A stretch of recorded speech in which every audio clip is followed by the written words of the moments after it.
দোকান খোলার উদ্দেশ্যে আমাঙ্গ নতুন রাস্তায় নতুন দোকান খোলার উদ্দেশ্যে আমরা এক মাদ্রাসায় 100 মানুষের খাওয়ান দিব আল্লাহ বাঁচালে সামনে শুক্রবারে 100 মানুষের খাওয়ান লইয়া যামু। আমরা যে দোকান উদ্বোধন হইব প্রথম 2-3 দিনের ব্যয় যা হবে ওই টাকা দিয়ে আমরা মাদ্রাসার 100 জনের খাওয়ান লইয়া যামু। ওটা হয়েছে গিয়া রায়ের বাগের পরে ওই মাদ্রাসাটা অসহায় এতিম ফুলা ভাইনের ওখানে বিছানার কার্পেটও নাই। হুজুরে আইছিল আমি একটা কার্পেট দেওয়ানোর লেগিয়া আমি কইছি আমি কার্পেট দিতে পারুম না, আমি লাগলে গরু গোস্ত দিয়ে 150 জনের আমরা ঘরে খাওয়াই দিতে পারবো, কার্পেট কেনার ক্ষমতা আমার নাই। হয়তো আমি 2 দিন দোয়ানো বাইরে রেখে আমি এটা খাবিয়ে দেবো, আবার 2 দিন বেচা নিয়ে হয়তো চালান উড়িয়ে দিতে পারবো। অতএব ইউটিউবার 10-15টা লইয়া যামু, আপনাকে মাদ্রাসার ভিডিও করে সারমু যে আপনারা কি অবস্থা আছেন।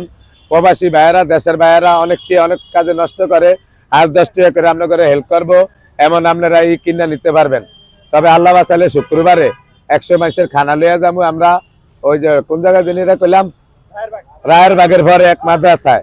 ইউটিউব ভাইয়েরা কন্টেন্ট বানাই না ভাইয়েরা আমার লগে যাইবেন, আমরা পিকআপ লইয়া যাবো। আসলে দেখিয়ামু যে এই মাদ্রাসার কি অবস্থা আছে।